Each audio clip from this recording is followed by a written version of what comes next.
Hello ಮಕ್ಕಳೇ, ಇವತ್ತು ನಾವು ಈ ಒಂದು ವಿಡಿಯೋದಲ್ಲಿ ಹಳ್ಳಿಯ ದಾರಿಯ ಬದಿಯಲ್ಲಿ ಎಂಬ ಒಂದು ಪದ್ಯದ ಬಗ್ಗೆ ತಿಳಿದುಕೊಳ್ಳೋಣ. ಓಕೆ, ಅದಕ್ಕೂ ಮೊದಲು ನೀವೇನಾದರೂ ಫಸ್ಟ್ ಟೈಮ್ ನಮ್ಮ ಚಾನಲ್ನ ನೋಡ್ತಿದ್ರೆ ಪ್ಲೀಸ್ ಸಬ್ಸ್ಕ್ರೈಬ್ ಮಾಡ್ಕೊಳ್ಳಿ. ಆಗ ನಾವು ಯಾವುದೇ ಒಂದು ವಿಡಿಯೋ ಮಾಡಿದರೂ ಸಹ ನಿಮಗೆ ನೋಟಿಫಿಕೇಷನ್ ಬರುತ್ತೆ. ಓಕೆ, ಈಗ ಸ್ಟಾರ್ಟ್ ಮಾಡೋಣವಾ? ಓಕೆ, ಹಳ್ಳಿಯ ದಾರಿಯ ಬದಿಯಲ್ಲಿ ಒಂದು ಮಾವಿನ ಮರವಿತ್ತು. ಹಳ್ಳಿಯ ದಾರಿಯ ಬದಿಯಲ್ಲಿ ಒಂದು ಮಾವಿನ ಮರವಿತ್ತು. ಹಲವು ಕೊಂಬೆಗಳನ್ನು ಚಾಚಿ ತನ್ನೆಳಲನ್ನು ಹರಡಿತ್ತು.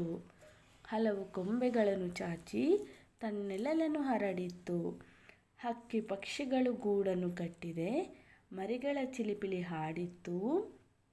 ಹಕ್ಕಿ ಪಕ್ಷಿಗಳು ಗೂಡನ್ನು ಕಟ್ಟಿದೆ, ಮರಿಗಳ ಚಿಲಿಪಿಲಿ ಹಾಡಿತ್ತು.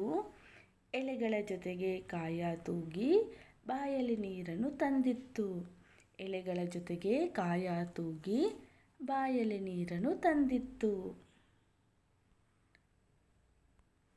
ಮಾವಿನ ಮರದಡಿ ಕಮ್ಮಿನ ಪರಿಮಳ ಜನರ ಮನವನ್ನು ಸೆಳೆದಿತ್ತು.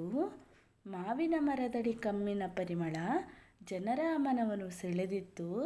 ಮರವೊಂದಾದರೂ ಉಪಕಾರವು ನೂರು ಹಿರಿಮೆಯ ತೋರಿತ್ತು. ಮರವೊಂದಾದರೂ ಉಪಕಾರವು ನೂರು ಹಿರಿಮೆಯ ತೋರಿತ್ತು.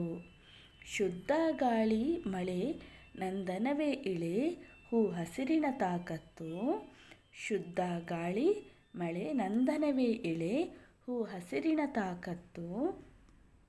ಹಸಿರಿದ್ದರೆ ಉಸಿರು ನಿಲ್ಲುವುದು ತಿಳಿದುಕೋ ಈ ಹೊತ್ತು. ಹಸಿರಿದ್ದರೆ ಉಸಿರು ನಿಲ್ಲುವುದು ತಿಳಿದುಕೋ ಈ ಹೊತ್ತು.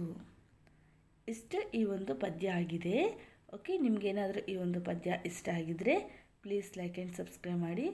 Thank you for watching the video. Thank you.